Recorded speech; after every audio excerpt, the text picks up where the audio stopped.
Welcome to the Payroll Podcast with your host, Nick Day. Find out what it takes to truly discover what it takes to elevate your career within payroll as we meet with the industry leaders who are shaping the industry for tomorrow.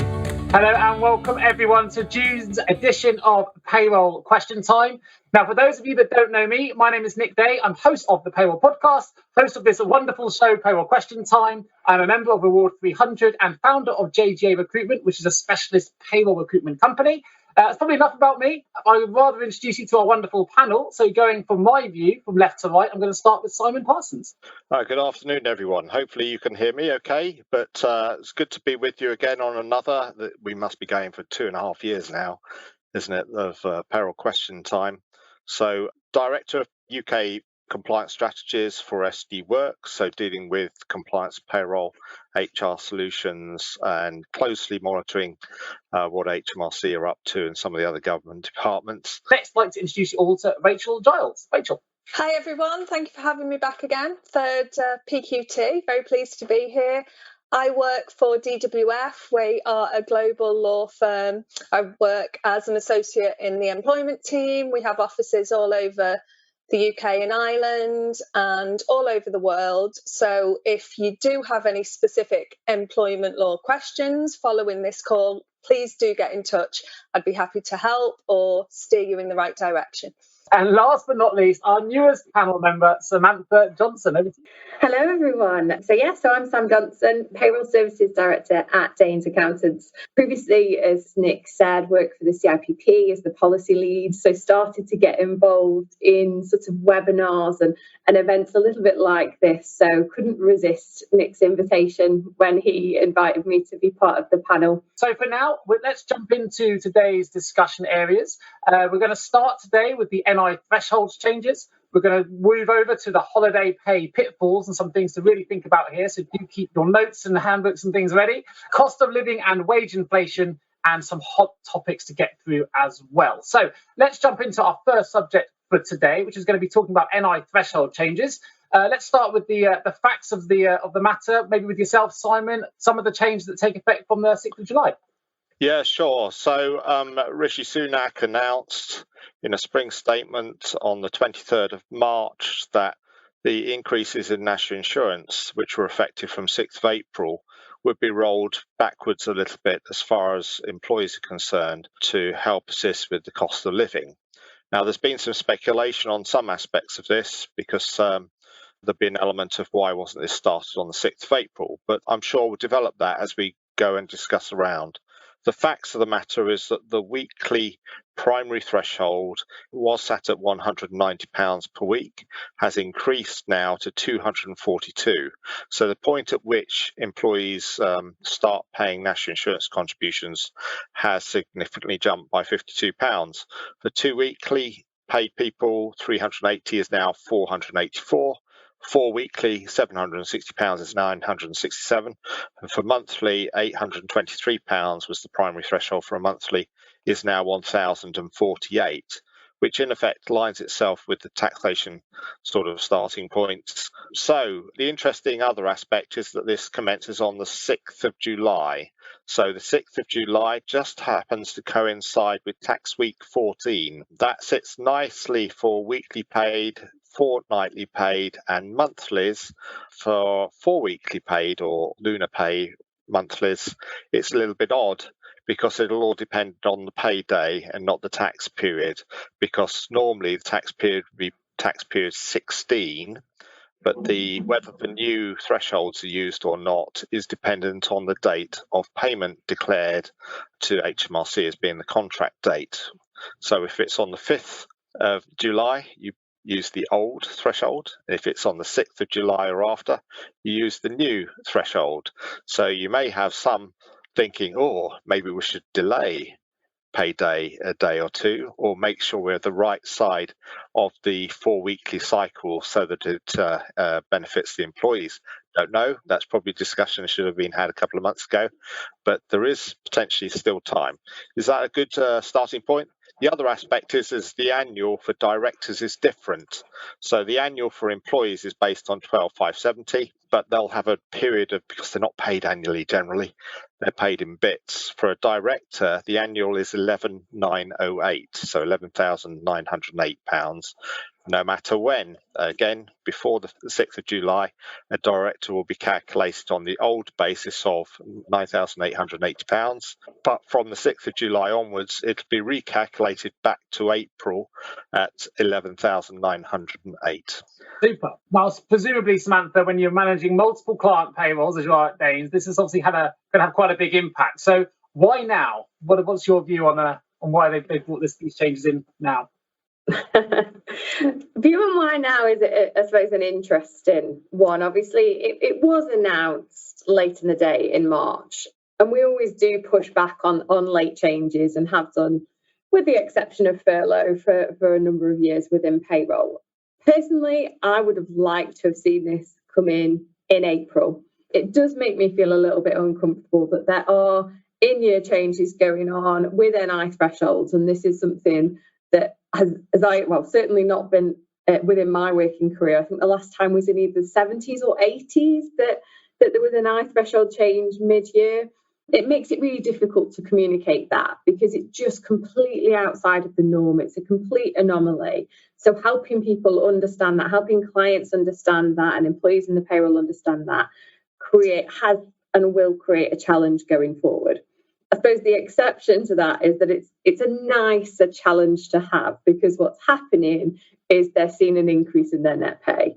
So unlike the impact that it had in April when the NI rates went up, this will have the opposite, where people are less inclined to call the payroll teams when they see the increase in net pay. And I have also seen a lot of LinkedIn posts recently about the new Hmrc Gov.uk calculator, which shows you if you're better off or worse off with the new rates, new thresholds and the new rates combined in this tax year. So why now? Like I say, my personal viewpoint, wish it was April, but at least it's the nicer argument to have. They've got more money and not less. Absolutely, especially with the cost of living, which we'll get to for everybody going up. But I'm going to come back to Simon, because I saw a smirk come across his face when he said 70s or 80s, and I suspect Simon knows the exact year that this last happened. I'm going to come back to you, Simon, and put you on the spot here. Was that why you had a dry smile? Well, yeah, I was thinking I'm not that old, am I? Maybe I am. So I'm still looking very young. But I do remember a change. I think it was probably in the late 80s or the early 90s, where we had a change apply from October, so October the 6th. But some significant time ago. To me, it still seems like the other year. But I guess when you reflect back, that was 30 years ago. Yeah, days of a lot more manual-based processing as well, so it sticks in the mind. But what do we need to do in relation to backdated corrections then? Is this something we're going to need to be aware of going forward? Well, yeah, I mean, developing some of the conversation that Sam was there, there's an element of having, be careful a little bit what I say, having been involved in some of the early consultations. Sometimes it's implied that the delay was somehow the software industry's fault. Whereas the original consultation, the 6th of April, was never offered as an option. I'm not saying the 6th of July was either. So there was an element of it was always going to be a 2-hit year rate. And so there is an element of actually, if it had been 6th of April, we'd have just got to it when we could and backdated and corrected everything. But it would have been a single calculation. That had been fairly straightforward. But the proposal was always a double calculation. Well, to go from a single to a double is quite a lot of activity. So that's quite some effort. So, yeah, it's interesting where we go. But that does mean we have to be careful because, of course, people will get paid the wrong amounts in June. There'll be backdated corrections in July, etc., or various other things that are anomalies that are found later in the year. What do you do about corrections? Because how is your software geared up? What will you do? Because if you're correcting June's pay or May or April, the old threshold applies. And of course, if you're applying it now, the new threshold applies. So there is pretty much an element of just be careful with backdated corrections and how you're handling them, because they may fall under different thresholds. There's a couple of things that I'd definitely say were worthwhile to do, which is go and get yourself really confident that all your NI categories are correct now. It doesn't mean that will resolve any backdated issues, but at least you have that level of confidence now. And talk to your software provider, make sure that you really understand how they've implemented this change, so that you know if you do need to make any corrections, you've already got a guide and you don't have to panic when it comes up. Have a quick chat, Simon, about the impact on the NI threshold change on the health and social care levy. Probably very little, but I think this was probably there for thinking to the future. And so we'll have all gone through and changed our various general ledgers, costing interface files to think that the employer side doesn't change, but the employee side does. And we've uplifted everything by the 1.25% health and social care levy, which is brilliant. So we've now changed everything to handle that additional amount.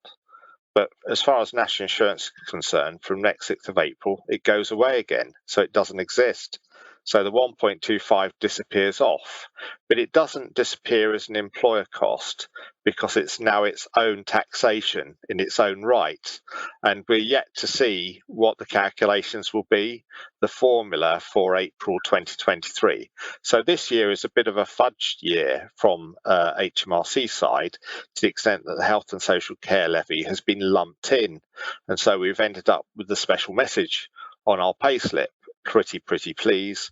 It's not compulsory. It's not law that you have to, but you're asked if you would produce that message. It's also on the personal tax account, a note. The challenge with that one, Nick, potentially is who else is wanting to go and have payslip messages put on when these were really for the employer to use to communicate with employees, not for all and sundry. Next, it will be sort of remember to order 6 eggs and get a pint of milk on the way home. Don't know. Is it going to be that sort of thing? Plus the other angle on payslip messaging, which is, I don't know, is probably even worth asking the panelists. When did you last look at a paper payslip or that sort of area? All I'd look at is the net pay amount on an app. And assuming that looks okay, I'm quite happy. I don't go around looking for messages. But it seems a bit of an antiquated type means of thinking, oh, why don't you just put it on people's personal tax account? But what will we get next? We'll get Northern Ireland Assembly wanting to put messages, Scottish Parliament, will we? We'll get Welsh Assembly maybe. We'll get the local council. Interesting times ahead. Well, we've got 3 questions already that have come in, so thank you everyone for being involved. Keep them coming through. I'm going to start the first question for yourself, Samantha. So your first ever question being posed to you on PQT is this: has the rules of the P45 changed in the last month? So if a new starter starts in June and submitted the P45 in July, should we continue to process the earnings in payroll if they are still on 0T tax code? Or do we wait until the Hmrc sends through the RTI and updates the tax code and earnings? Yeah, so this was in the agent update, I believe. I think there's something we were going to talk about, actually. I think it's on a future slide, but that's fine. Yeah, it was in the agent update from June, and they've confirmed that, yes, you no longer need to apply the P45 if it's outside of that initial payment processing period. So if you get it in time for the new starter, absolutely apply it as you normally would. Once you've notified them with that new starter declaration instead, once you've notified Hmrc, then you do not need to apply the P45 unless it has a student loan. So it's still worth a look, because obviously that little Y in the box still tells us that we need to start those deductions. So you would need to action them.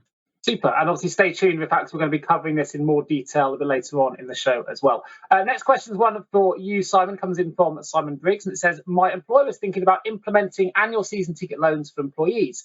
Are there any tax or NIC liabilities to be aware of for both EES and ERS? Thanks. Principally, no. So it's just a standard employer-provided loan, and as long as it's under the £10,000 limit, there is no tax and NI implication. Now, there's an element of thinking, are you thinking of doing it via other means? So this sounds to me like a traditional season ticket loan. Absolutely no issues with it. The recovery amount is from net pay, so after tax national insurance, so it doesn't reduce anything on a season ticket loan, and equally it's not treated as a benefit as long as the average balance of the loan doesn't exceed £10,000. Okay, super. Oh, questions coming in thick and fast now, which we like. So fantastic. Next question comes from Ian. It says, over to you, back to you, Sam. Hopefully it's an easy one based on the relevant slide here on the threshold. It says, can you just confirm if we underpaid an employee in May and are paying them the arrears in July, we would still be okay to use the new NI thresholds for all of their July pay, including the arrears? Yes, that's your sort of standard NI approach, isn't it? It's the pay period in which you're making the payment is the relevant one. So you wouldn't go back and recalculate. What you would do if there was a overpayment, however, is you would go back and recalculate the NI based on the old thresholds if you were correcting for that reason. But for an underpayment, no, it's based on when the payment is due to be paid to the employee. And this is where contract situations are usually quite useful, because you have to take a little care. Because if it's viewed that the money was contractually due in the past, you may have an obligation to recalculate, and that impacts pensions, student loan, attachment of earnings orders, earnings arrestment. But the general principle, which is where Sam's coming from, is that most people will state that any back payment or correction is due at the point it was corrected, not historically. So there's an element of importance sometimes on wording. But generally, it's at the point of payment, as exactly as Sam says. And last but not least, for you, Simon, as comes in from Kerry, if I need to correct the apprenticeship levy declared in a previous tax year, do I simply submit a revised EPS? And the answer to that is yes, although I'm having a number of reports of the EPS having changed since April. So, for example, if someone forgot to file the EPS, you simply went back and filed it. So you can do that certainly for previous tax years, as far as I'm aware. I have to go and check it again. But you can adjust the EPS for a prior tax year. Sometimes there's an element of, I've missed the May EPS submission and it's now after the 19th of June. Can I submit the EPS? The BPT at the moment is saying no, you can't, because you're too late, which is new, didn't used to do that. But you can submit the June or the July submission relating to June with the right values and then send a replacement, as long as you do it on time. It seems very strange and weird design that the Hmrc are applying here, but I think in an attempt to enforce deadlines. We're going to jump into the next slide, which is all about holiday pay pitfalls. And there were a couple of things that came into the news around this, which I thought was quite interesting. The Pret, which unfortunately where some of their team members received pay on the Monday rather than the Thursday that week. It's worth reassuring that they did ensure that financial support was offered to any team member who needed it at that time. So I think it was covered and no one was actually out of pocket in the end. But I think it highlighted a couple of points for us to discuss on today's show, really. So let's talk a little bit about, holiday pay pitfalls we need to avoid. Let's start with yourself, Simon. Okay, so the Pret issue was generally with the payment, wasn't it? And so it's a general thing, not necessarily relating to holiday, but caused by the previous bank holidays, to the extent that they meant to pay their staff the day before the Jubilee celebrations occurred. They missed the payment submission time, and so paid them on the Monday after. And so that caused a bit of a rumpus around for employees, especially if they had commitments. And it's a general principle on where bank holidays and weekends fall, be careful with your pay dates, and also be careful with the date you report to Hmrc, because it can impact employees' entitlement to universal credit and when they see that things are fitting. So sometimes I think we have in our mind, it has to be the payday, But on the PS, it should really be the contractual payday, not the actual payday. Otherwise, employees are impacted quite badly. I guess the other aspect of bank holidays is, actually, statutorily wise, there is no right to paid bank holidays. So that becomes a contract matter. I thought I'd probably relate a similar challenge some years ago with a Pret Manger concern, where a major hospital trust managed to fail their backs deadline, so everybody was paid a few days late. The payroll manager there at the time, this is going back 20 years, managed to get the pay bill invested on the overnight financial markets. Those days, the rates, which we seem to be returning to, were much higher than they historically have been, so you don't get much return. And they settled all of the claims of any of the employees who got bank charges as a result of difficulties. At the end of the day, they made a profit. So the bank charge settlement was less than the investment return on the overnight investment markets.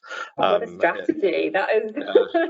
Yes, I can say that's probably unusual, but I guess they would probably anticipate that the claims would have been more than they were. But I think some of the banks were very forgiving. Whether that would happen these days or not, or the only interest you'd have got on the overnight market was probably about 37 pence. But yeah, let's talk about some of the other things. So there have been a couple of other cases recently, and holiday law rulings are sort of ones where we think we know how the dice lay on the floor. So we've got the score, and then it looks like a judge or some panel has picked them up and just rethrown them. And now there are different numbers. And I don't know if that's how Rachel feels about this, but the one that's sort of brought some angst is the Pimlico Plumbers case. Pimlico Plumbers, to a certain extent, have been a bit naughty and originally were denying any of their employees were entitled to any holiday because, of course, they're all self-employed.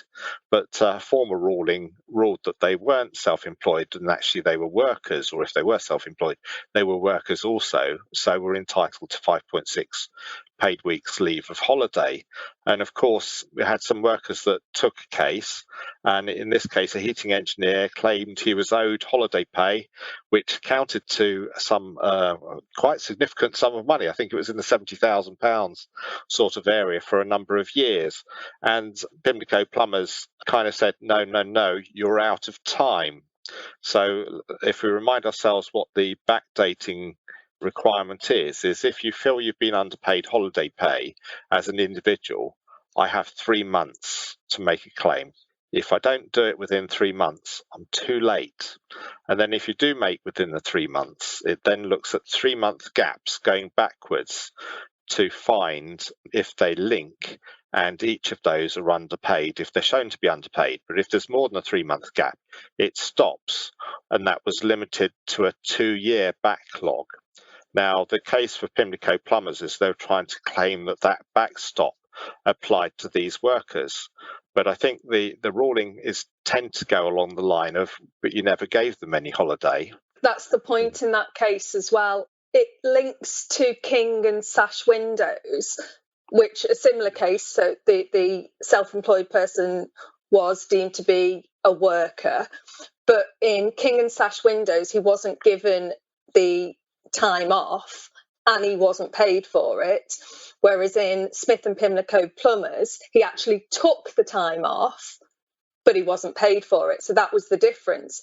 However, the Court of Appeal, the Judge Lady Justice Simler in that case, has found that if a worker takes unpaid leave when the employer disputes the right and refuses to pay for the leave, the worker is not exercising the right to paid leave. So it's a really, really interesting case. And I don't know whether I'm just going to actually read out the most important section in this case, the judgment at paragraph 100. I'm just going to read that out because I think it's very important for everyone on this call to understand. So a worker can only lose the right to leave at the end of the leave year. So this is the point about accruing to the following year. In a case where the right is disputed and the employer refuses to remunerate it, when the employer can meet the burden of showing it specifically and transparently gave the worker the opportunity to take paid leave, encouraged the worker to take paid annual leave, and informed the worker that the right would be lost at the end of the leave year. If the employer cannot meet that burden, the right does not lapse but carries over and accumulates until termination of the contract, at which point the worker is entitled to a payment in respect of the untaken leave. Very, very complex. However, in summary, you really must, this is a worrying decision for the gig economy because leave can be carried over until termination, so it could go back all the way to when the worker started. But you really must inform your staff about the leave, encourage them to take the leave, and make sure you tell them if they don't take the leave, at the end of that year, they'll lose it. In summary, it's, again, and I always bang this drum, communication to staff. Just inform staff that they have an amount of leave, they need to take it, and it can't be rolled over. One question for you, Rachel, that just brings to my mind. This is clearly stipulated in an employment contract. Is the burden still on the employer to remind them verbally and communicate again and again that they have this leave, or is that then onus go on to the employee that they should understand their own employment contracts? Particularly if it's workers, yes. And this applies to this, they call it the statutory leave, the 4 weeks leave. So yes, employers should be encouraging staff to take leave if they want to avoid liability for significant holiday back pay claims. Just having it in a contract and relying on that isn't necessarily enough. He's been more proactive. I would say so, yeah. Just one comment. I won't give away the employer in this comment, but interestingly, I think one of the 18% in that poll, someone has put it's not a question, it's just a point in the chat box to say, unfortunately, we did not get an extra day off, but we were allowed to take a holiday day for the Jubilee. It's something. Yes, unusual one, isn't it? Well, the Regulation 13A limits the full entitlement to 28 days as a statutory. Of course, an employer can do more, but there was no actual legal obligation to increase. However, some of us have contracts that will say we'll get bank holidays as well, and that would infer the extra day because the contract's worded that way. But interesting. But some have voluntarily given it even when it wasn't due, but I know some haven't. Yeah. But the other aspect of the Pimlico case is, of course, lots of employers have worried that actually the longevity claim point is now extended by the ruling where they did pay holiday pay but not sufficient under the current rules. And there's an element of does that carry or not? It's unknown, it's untested, we don't know on that point. Interestingly, in Pimlico, law just dissimilar in obiter, which means it's not binding, but we should take it into account.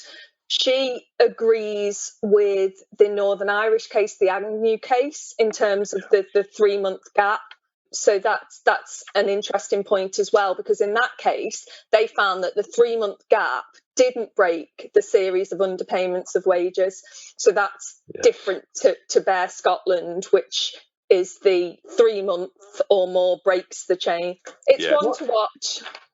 It is, and that was against what was that, Chief Constable of Police Service of Northern Ireland versus Agnew in 2019. So it's just interesting. So we have this statutory limitation, but this case went against it for the reasons it gives. Does that affect others? I think at the moment, there's a definite impact on the gig economy. That's undisputable. But you're right, it's that slippery slope argument, isn't it, with anything with Lloyd? How far does this go and how far does this impact? And, there will be a lot of employers out there because of the complexity of holiday pay that may find themselves underpaying, knowingly or unknowingly, for a variety of reasons. And I think, is it then that Bear Scotland rule in that series of deductions and the 3-month rule no longer applies to underpayments as well as unpaid holiday? And that's something I sort of definitely put a question mark over when I looked at the judgment here, because I just it feels like that may be coming next if that's the next sort of tribunal claim. I mean, Rachel said the employer needs to communicate more clearly, but is that for payroll departments who know how much holiday has been taken? Is it for them to make that? Is it for HR? Is it for the stakeholders? Who's going to take the responsibility for reminding employees of the unused holiday they haven't used? Is it their direct line managers and so on and so forth? So there's an internal question to have there as well to see whether it's this fit. Well, this is where it sometimes breaks down a little bit, and we have it on some other aspects in payroll. I'll call it payroll for the moment, but I call it HR plus business. So sometimes there's a perception of some of these laws are a payroll problem. It's perceived that way, but in reality, they're not. They're an employment problem. Payroll is just dealing with the payment, and holiday is one of them. So payroll doesn't really understand entitlement. what it might understand is how much to pay. Entitlement is an employment matter, and we get the same with national minimum wage. So often they'll say national minimum wage is an payroll matter. Well, how does the payroll know you made them come in 15 minutes before and kept them back half an hour after? It doesn't, because you didn't tell them that time. So it's not a payroll matter. It's a business matter which involves the working practices of the management and the staff, HR, and payroll only deal with the payment aspect. And quite often minimum wage breaches are not for the payment aspect, they're for the fact that you didn't record everything worked. And I think the same with holiday, is actually how does the payroll know what the entitlements are? Because that's something else that's relating to contract. So it gets difficult. We had the other case, which has probably caused a little bit of confusion as well more recently, which is the D. Perkins Best Connections Group Limited. But on that one, because we get an element of what's the basis of entitlement, and entitlement is generally on the basis of how long you've been employed, not how much work you've done. But in the case of D. Perkins and Best, the contract was drawn that he was only actually considered to be a worker when on assignment, but was in receipt of furlough. Now, all the government furlough guidance would imply that when someone's on holiday, you have to pay them full pay. But of course, under his contractual arrangement, where if he wasn't working, he wasn't considered to be a worker. And I think the courts kind of found in that favour on that construction. The challenge with all of these things is they're all different to the specific circumstance. So sometimes we can jump on and think, oh, because of this case, that applies to me, when absolutely it's different and doesn't. So it's understanding the circumstances of all these cases. Building on your point from earlier, Simon, about payroll not necessarily having visibility of a lot what's going on in the operation, I do think that is, particularly in in-house payroll, a real call for a reason why payroll needs to sit at a more senior level, because if payroll does have visibility in that way, then they can join up those conversations. Because I think, your average sort of manager working in whatever industry, in whatever area, are going to have lots of other things that they're going to be worried about and needing to do. And I think strategically manage a lot of these risks that they probably aren't even aware of. They are just assuming it's somebody else's problem. And it's joining up that thinking by having payroll at that more strategic level, I think. Sam, I completely agree with that point. Payroll, often that is where the small grievances will start at payroll level, which are just pay queries, the odd pay query that escalates into potentially a grievance, potentially a whistleblowing, potentially a discrimination matter, and that will end up at tribunal. So all working together, that is the only way that you're going to prevent claims. So yeah, I'd like to see that as well. We have two cases which are kind of binding but under appeal, which also confuses it. So we have the Flowers versus East of England ambulance service, where over time, if you pay it, it's included in holiday. In effect, is summarising that very briefly. That's subject to hearing hasn't actually even been heard at the Supreme Court yet on that one, but it's going to the Supreme Court. And we've got the Harper Trust versus Brazel, which kind of impacts 0 hours contracts, term time workers, and anyone that was using an accrual basis based on a percentage, which the Court of Appeal in effect said they're unlawful. However, that's difficult because up until, I'll say, October 2019, at a guess from memory, if you looked at ACAS on how to calculate holiday for these people, it'd tell you, oh, well, just take their pay or whatever and multiply it by 12.07%. The Bays actually said that as well. However, the court, of course, when it looks at the law, can't find any reference anywhere to such a calculation ever being allowed. And you see some people justify it based on the entitlement divided by the averaging, but that assumes that everyone works every week, the same amount every week, then it would work. But if they don't and it fluctuates, it's broken, and that's what the court ruled. So suddenly Bays and ACAS drop it overnight. So therefore you've got this element of, it was always wrong.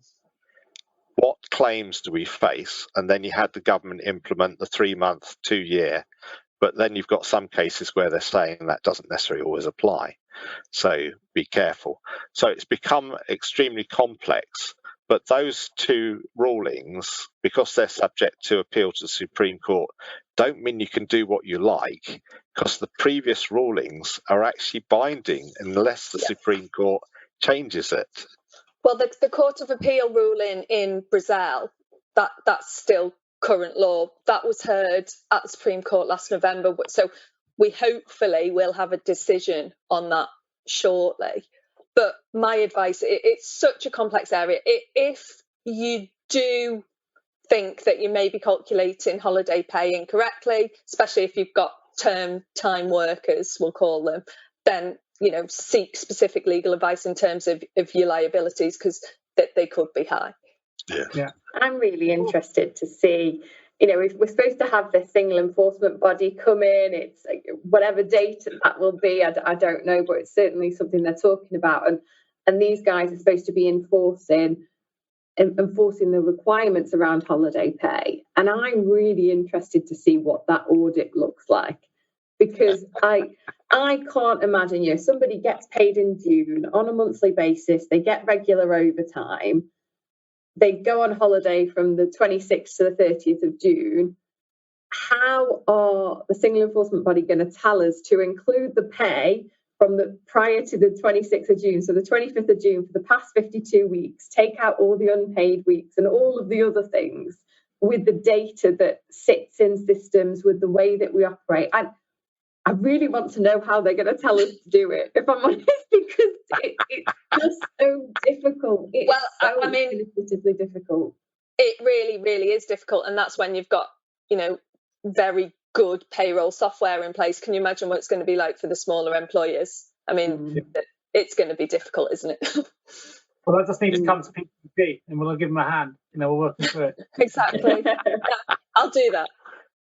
What's the impact on maternity leave? Last bullet point here. I think it's probably worth putting into the foreground. Yeah, well, this one appears regularly in social media and discussion groups. See it all the time. And again, I think it's generally potentially employer confusion. But if they're operating you can't carry your holiday forward, use it or lose it, which many employers do, including my own to a certain extent, you've got to book your holiday and take it off because you're not carrying it over. I'm seeing increasingly with the number of queries on the employment law social media groups and the payroll groups of people saying, I want to take my holiday, but my employer's saying I'm too late, I've lost it on returning from maternity. And there's an element of maternity doesn't follow the rule. It carries forward. So there's almost an element of using one law to not do something when another law requires you to. So with maternity, the holiday continues. You don't just lose it; it has to carry on. And it's understanding the difficulties there, because potentially if an employer denies it, you're into maternity discrimination area, which can be expensive. And just another point on that, Simon, not just maternity, other leave, family leave, shared parental, adoption, etc. I don't want to bring you back to the days of furlough particularly. I think we've done that to death. But no. I know, and maybe I'm out of sync, I'm not a payroll professional, as you know, Simon, but for those that did accrue while on furlough and are able to carry over, is that still in play and something we still need to consider, or we move past that period now? It is, but I think there's an element of confusion because some people were promised it and are kind of being denied it. So I see that on social media as well now. So it's kind of, oh yes, the law permits you to carry it forward. It was by agreement. There was no right to do that. But you could say, oh, don't worry about your holiday, you can carry it forward. But I've seen some employers then going back, well, we didn't really mean it.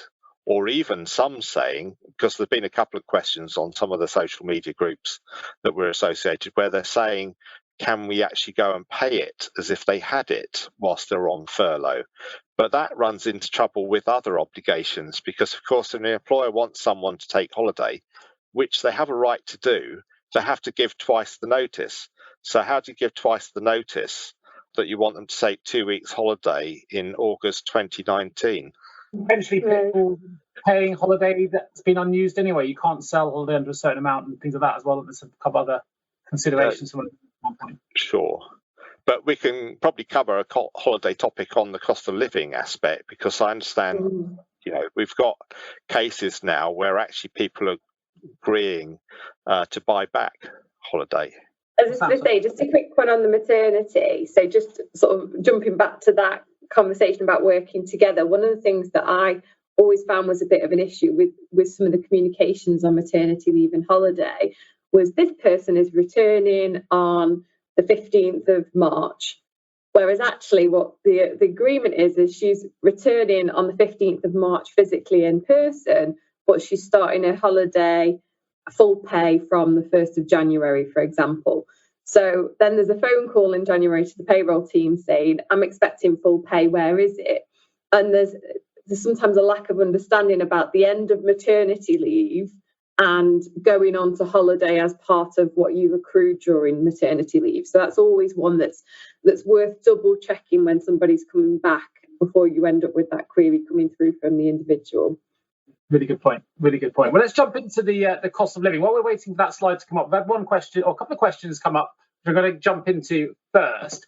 The first is simple. I think we may have covered this just to make sure in case this individual joined late. Where was the change to the current P45 processing documented? Was it the latest in the latest Hmrc update? Yes, it wasn't the latest, so it's not the June, it was the prior one. So in my head, I have Agent Notice 96, is it?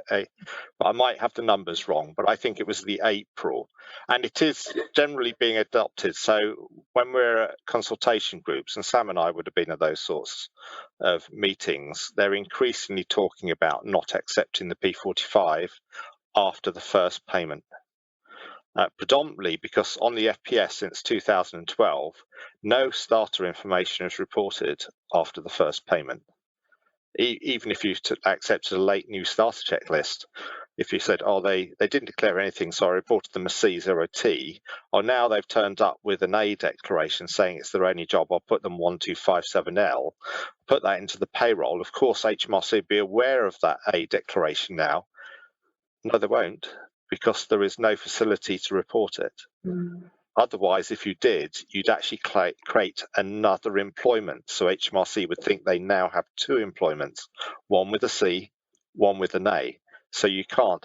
And I think it's just getting that timing. But the original proposal for FPS and RTI back in the old days, Sam, was that the P45 was eradicated altogether.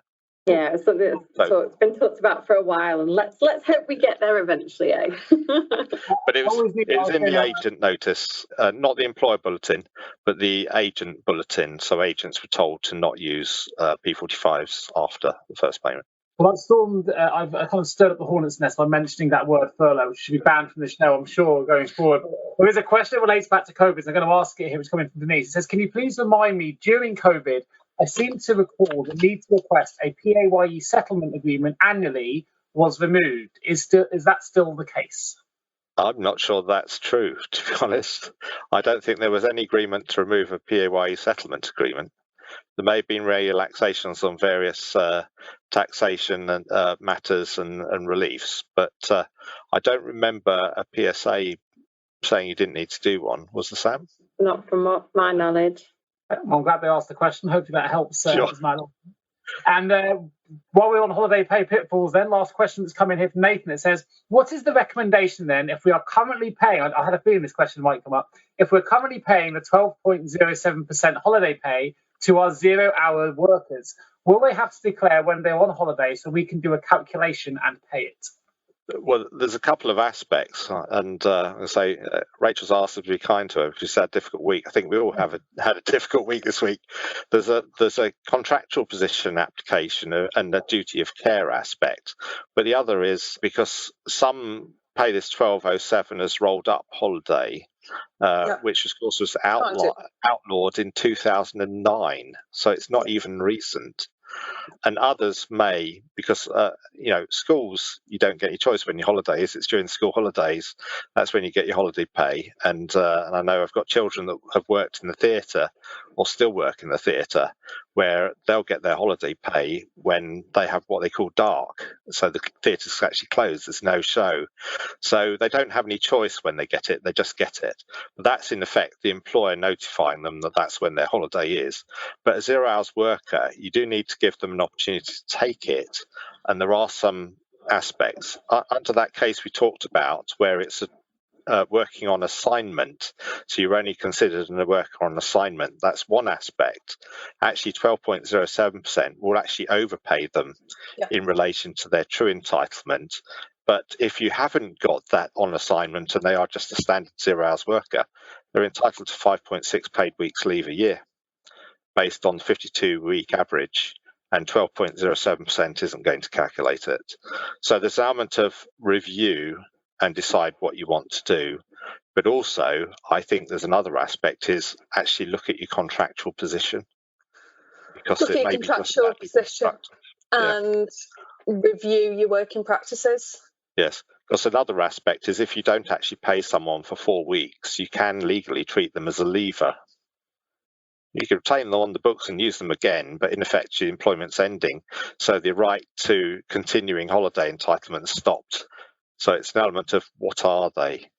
But there's an element of why employ someone for a day a year and keep them on the books on that basis? You're actually giving them an entitlement of 5.6 extra days every year paid. A couple of comments that have just come in as well. Hope that answers the question for you, Nathan. We've just had Andrew's just mentioned that PSAs are now enduring, meaning you don't have to request one each tax year. Yeah. Fantastic. Well, let's move on then to cost of living. We've still got quite a bit to get through. It's amazing how fast time flies. Let's start with bonuses. I'm sure we're going to have a lot of questions here. And thank you, everyone, for putting your questions into the questions box. We'll get through them as we go, so please do keep them coming.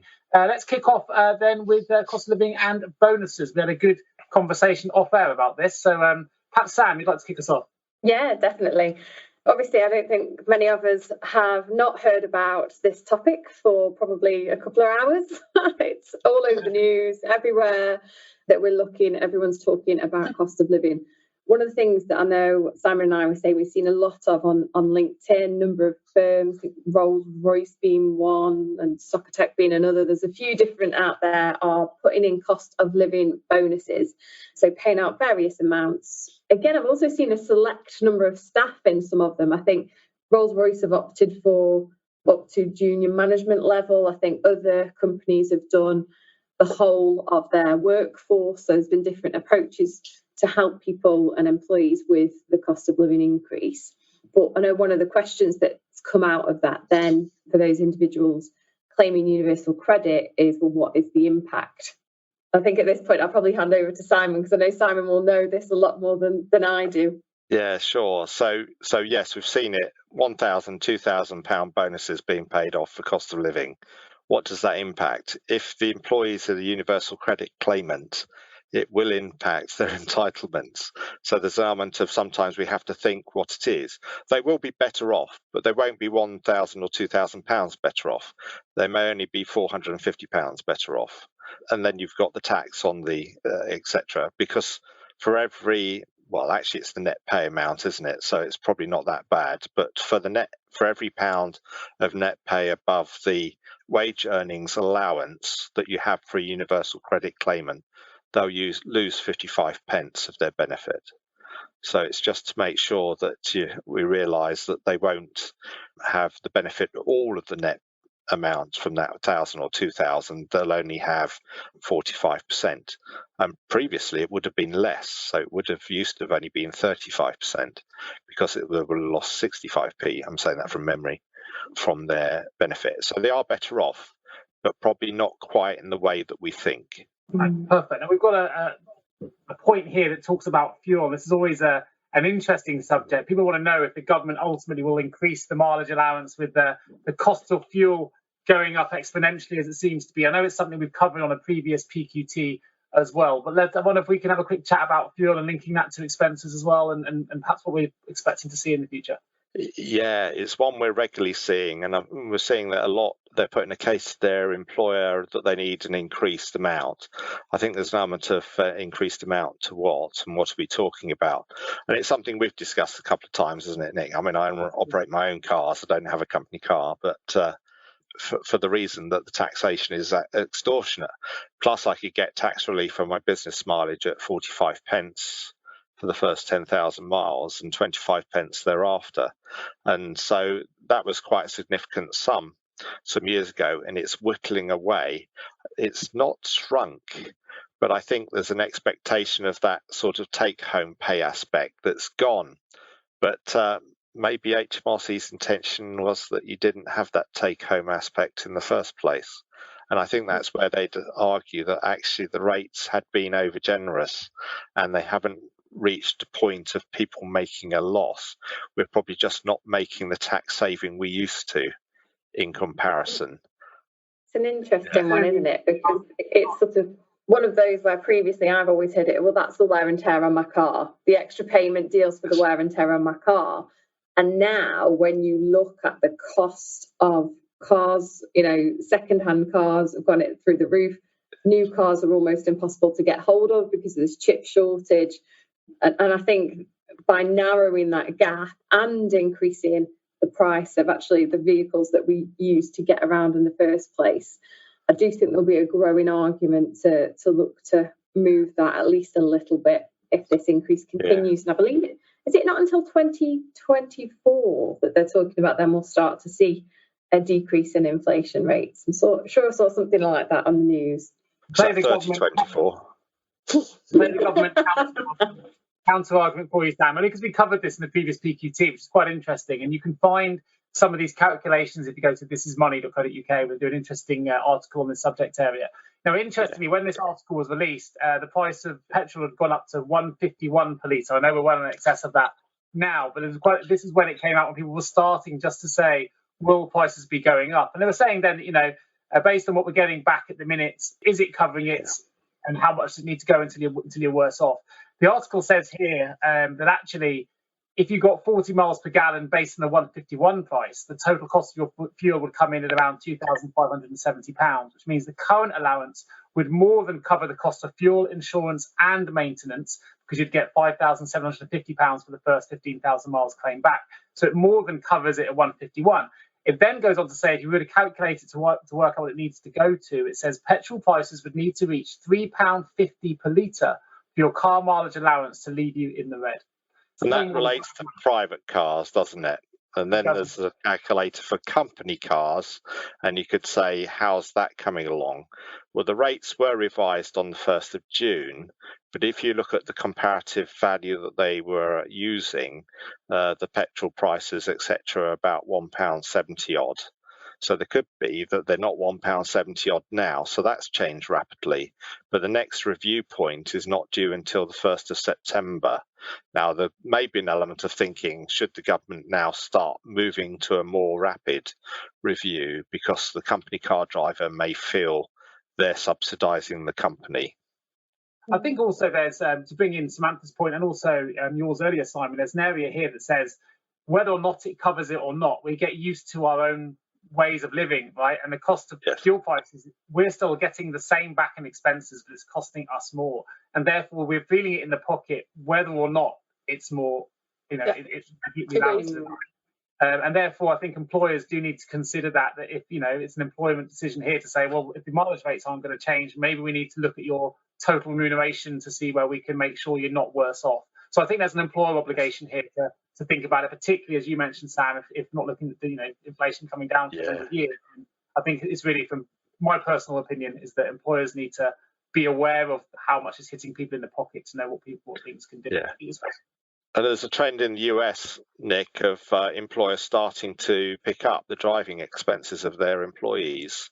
So there are things happening around the world where you think employers are taking in more of a role. How that would work here, I don't know. But was it Manpower in North America are now, they call them gasoline subsidies. So they're actually paying people to get to work. Now let's have a talk about the living wage being brought forward from November to September. What are the impacts of that? The real living wage is announced in November normally. So it was announced in November 2021, and that has to be put in place for those people who are accredited real living wage employers by, I think it was May. So that deadline's only just gone at the very latest. What they've said now is because of the cost of living, they will be bringing forward the announcement of the new rate of pay, and that's going to be brought forward to September. So obviously we don't know what that will be yet, but I envisage with the calculation that they will apply, it will be quite a significant increase. And also thinking about minimum wage and national minimum wage, that's a significant gap now between the April increase that we're going to have as a statutory position and the September announcement that will come for those employers who are doing it voluntarily. I don't know if that will mean it will bring forward their normal implementation date, because they do give employers time to implement that value. So we'll have to see what comes out of the September announcement when it comes to that. But certainly one that will have a big impact on payroll teams that are accredited minimum wage employers, real living wage employers. And there's an increasing number of employers that are signing up.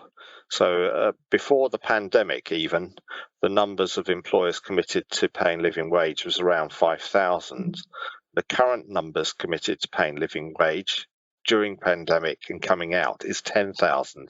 So it's actually doubled, which is interesting. But whether this 2 month brought forward will be a bit of a shock to them, I don't know. They have 6 months. So if they do apply it, the rise has to be implemented from the announcement up to the latest March, but we don't know what date in September. They haven't announced the date in September. They just said it be announced in September. It's usually the first weekend, isn't it? They tend to make the announcements. It's interesting, isn't it, that increase in employers? And I think a lot of that will probably link to all the discussions that we were having throughout the pandemic around well-being, around work-life balance, and ultimately part of that reward structure is then employers offering a great level of reward and attracting employees into the business.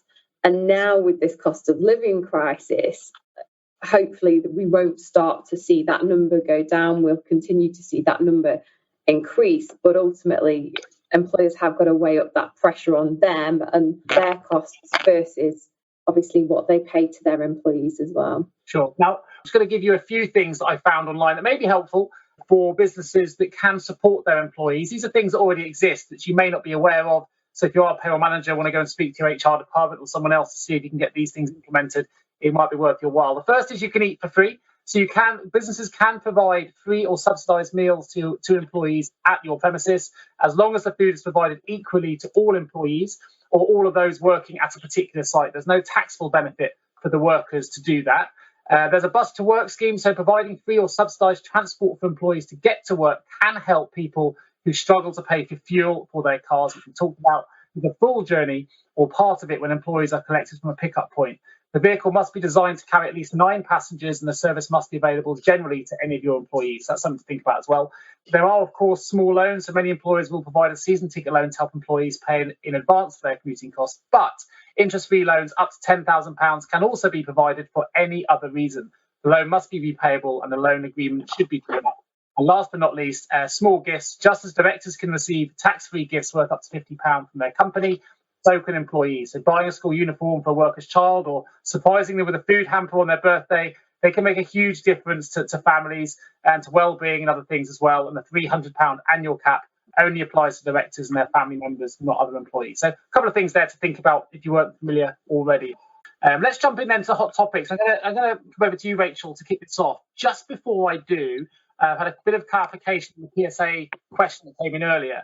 Said, sorry, perhaps my question was not clear. It was based on the need to renew the agreement annually. Okay. Just for clarity, we do report and pay what is due, but yes, just looked and there is no need to renew annually. So just to clear that up. Okay. So I know the first bullet point here talks about Jersey businesses, but actually I'm going to ask Rachel to kick off with a slightly different element of the hot topic section, which is talking about new government legislation, so hot off the press here, everyone, which relates to employment agencies supplying workers for industries that are striking.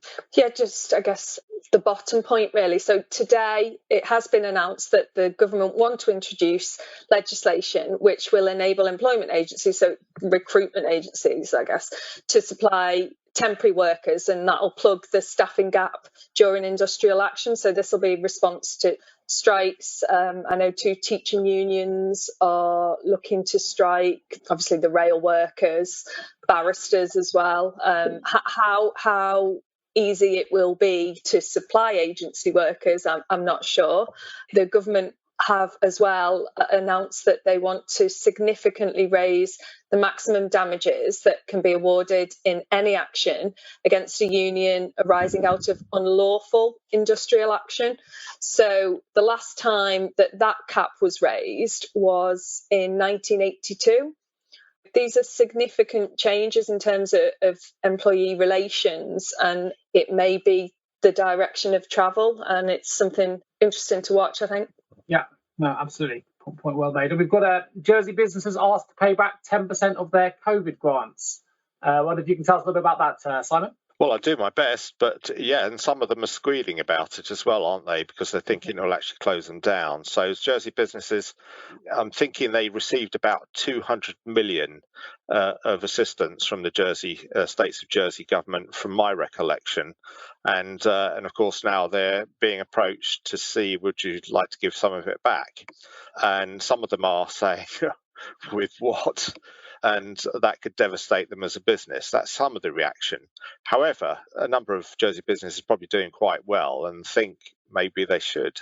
The other aspect, I guess, is that goes into furlough, isn't it? And certainly in the early furlough days, we probably had a number of employers who thought they'd be seriously impacted. And they actually probably found that their profits went up because of the changing nature, and their costs went down. And so they actually did pay back. So I think we had values like 4.5 million being paid back to the government because they decided they didn't actually need the furlough assistance. Would we have similar in the UK? I guess that's the fear of that type of story, is would there be a point where there's some payback or recovery for grants received here? But interesting times. Absolutely. And we've had a couple of points come in with some of the others, which I think are really interesting. So someone has popped in to say we're offering free children lunch meal bags during summer holidays to all employees, which I think is fantastic. That comes from Anne. We've also had, and again, he said we've stopped the car park charges to encourage people to come back into the office. Good things being done there as well. Go back to a previous question. Here comes from Eleanor. Could you give me the bulletin number? I don't know if you remember this, Simon, for the P45 change. I can't see in either of the last 2 bulletins. I think you said it was 96. That might be. It's the agent bulletin, and it's this year from April. I can give you the number. What we're doing give now, me a few minutes. That's right. It was a really interesting article that I read and we were talking about off air, which is talking about getting privatised staff looking to return to the NHS, which I thought was really interesting. There was a big rally back in relation to Calderdale Royal Infirmary in Halifax, so privatised health staff are rallying, demanding to be put back on the NHS payroll because they wanted to be given pay parity. What were your thoughts on that article, Simon? I thought it was quite interesting. It's been sort of a subject I've thought was strange for some time, because we talk about the historically, socially, the creeping privatisation of the NHS, quite often by various members of staff, where actually we find that they're actually self-employed, got involved in loan schemes, work for umbrellas, etc. And even you've got it sometimes that some trusts only will employ staff via umbrellas, and some of the cases that have come up. So I think there is an element of thinking, well, actually, times may have been good on the outside, maybe things are a little bit better on the inside, and getting back to that parity. Plus, there's probably been a drop in the types of pay being received for additional workers. So, yes, interesting times.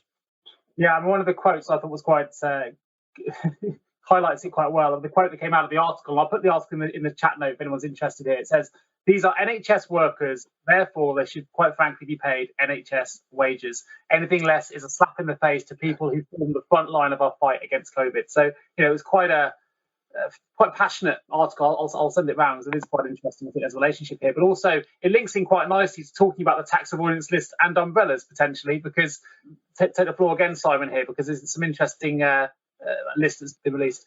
Yeah, sure. So going back to the P45 question, it's in Agent Update 96, and there's a section called Tell Hmrc About a New Employee. And it says, or I'll quote it, if you use starter checklist to add the employee onto your payroll records and you receive the P45 after you've submitted your first full payment submission, you do not need to update the previous paid tax or tax code on your payroll software, only update the student loan details. And there's also been other consultation where they're saying, wait for Hmrc to tell you what it is, don't use it after the initial. So it's agent update 96. I've just put it into the chat for everyone. Kindly shared by Emma Braunton. Thank you for that, Emma. She's mentioned as well, use the starter checklist to add the employee onto your payroll records and you receive P45 after you've submitted the first full payment submission.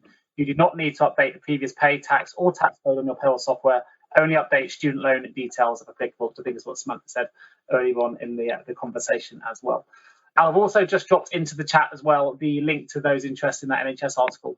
Let's go back to the umbrella avoidance list. Sorry. And it kind of falls a little bit, maybe with the NHS, because I think NHS workers were trapped in some of these some years ago in the loan schemes. But now the Hmrc are naming organisations and they tend to be under the umbrella. I'm not saying all umbrellas are bad, but some of them seem to be. So they had Best Employment Services where the director has been banned. In fact, I think one was sent to prison, who filtered it through an Isle of Man company and then sold off aspects of the assets of a loan to Anguilla, which would never be repaid, but we already know the reason there. And another one is Hmrc has named Peak PAYE Limited as a tax avoidance promoter and urges individuals to withdraw from using it. You probably find they're still trading, but they're saying it doesn't work and you'll end up with a large tax bill. So it's just to let people know that the Hmrc are starting to name certain organisations and saying don't get involved in the avoidance because they don't work and you will end up paying significant amounts of money. That goes along with the other consultation that was announced, I don't think it was yesterday, but the day before, on the tax avoidance market. And Sam knows that we've been quite interested on this because we don't want payroll to get trapped into the stamping down on the tax advice market, because it would be problematical. And I think payroll is not the problem, but tax advice is a very broad term. And what does that mean? But as Which described them, the rebate retrobates. So you'll have seen them if you've been on social media, get attacked by them, or certainly did a few weeks back, of claim your marriage allowance, claim your marriage allowance, claim your marriage allowance, claim your home from working allowance, etc., where they've implemented assignment arrangements. What an assignment arrangement means is every tax refund will go to that company forever, even if they don't do any more work for you, and taking disproportionately high fees. So to actually claim your marriage allowance will probably take you 10 minutes yourself online if you've got the personal tax account. It might take you half an hour to open the personal tax account, but once you're there, you can claim your own marriage tax allowance, whereas these companies are being shown to be charging £400 to £500 to do it, and it's not clear when you sign up. So that consultation has just launched on the development of that. But I think there's an element of just be careful. Sometimes there are too good to be true stories out there. Quite often they are too good to be true, and the vulnerable seem to be the ones that end up being really punished. Yeah, I'd like anything as a recruiter. It's I'd recommend anyone that's using umbrella companies just shop around, because sometimes if they're offering lots of lovely incentives to join, that's probably one of the first things that I'd be wary of. It can be a little bit of a unknown going into that market space. So, if you can get referrals and recommendations, or people that are working with ones that have given you a good service, that's probably the way to go, rather than necessarily the one that's promising you the world. I put a couple of links in the chat for people of some of the recent cases that have gone through that have been reported on. So feel free to have a look at those in your leisure. Now, we may have actually covered the last point slightly in Rachel's talk at the start, but is there anything we need to add to transport strikes and payment for missing work? Probably not. I think the other aspect that I think was of interest to me, and I don't necessarily know the answer, Nick, is if I'm due to go to work and I can't get there, what's the implication for me? So I'm not on strike. I just can't get to the office. Good communication with your manager, I think, on that, Simon. Might be asked to take annual leave. Can you work from home? All the usual criteria, I think. But I mean, I'm not going to comment on the strikes, but I guess it's unfortunate for workers that want to go to work and can't because of the strikes. So, and especially if you have to then use annual leave that they don't want to. From a payroll point of view, it's capturing that data as well. How do you get visibility? If you've got a time and attendance system in place, it makes it slightly easier sometimes, but not everyone will have that. So having visibility of who is in, who isn't in, the reason for and what the decision's been made about payment or holidays or anything for that individual. It's a difficult one as well, because it's often things like this that then escalate because one individual had to take annual leave, one got paid. So a business decision, we do have a bit of notice of when the strikes are. So I think it needs to be made at higher level on what the outcome is for you, Simon, if there's a rail strike and you can't get to work. Oh, Simon's got an electric car. He's got no excuses. He can get there. Except the roads are all blocked now with all these people that are having to drive. Yes, it's interesting. In the 80s, certainly part of the bank, they'd have emergency contingency plans of coaches. How viable that is these days, I don't know. But in those days, I guess a rail strike was not an unusual thing. Yeah. Well, we've got one last point before we close off today's PQT, which comes in from Anne, just saying, going back on the NSD or P45, not being on the first FPS, if P45 operated the following month, does this get reported on the next FPS? No, it doesn't. The prior employer values don't get reported on the FPS at all. So it impacts the tax calculation. And I think this is probably one of the reasons they're finding, because lots of employers appear to be getting determination 80 penalties, where the tax liability of the individual is assigned to the employer. Because they've operated the wrong tax code. And the reason being there is, if you read CWG2 on the old version, if you'd received a tax code from the tax office, you wouldn't be allowed to operate the P45 anyway. So all they're really saying now is just don't bother. If they haven't given it to your first payday, then don't bother using it, apart from the student loan, because it might indicate there is liability there. Cycle to close it off. Sam started with that student loan point. We're going to finish there as well. Thank you, everyone, for joining us today on PQT. Thank you so much for Sam for completing her first PQT with the panel. Thank you, Simon. Thank you, Rachel. We look forward to bringing you the next episode on the 22nd of July. Registration will open soon, so please do sign up for that. But thank you, everyone, and we look forward to bringing you the next PQT on the 22nd of July. Have a great day. Thanks. Bye, everyone. Bye. Thank you so much for tuning into the Payroll Podcast with Nick Day of JGA Recruitment. If you need help with a current payroll vacancy, then please get in touch with Nick and his team. All contact details can be found in the episode notes. In the meantime, to make sure you never miss a future episode, please subscribe to the show through any of your favourite podcast channels. Till next time.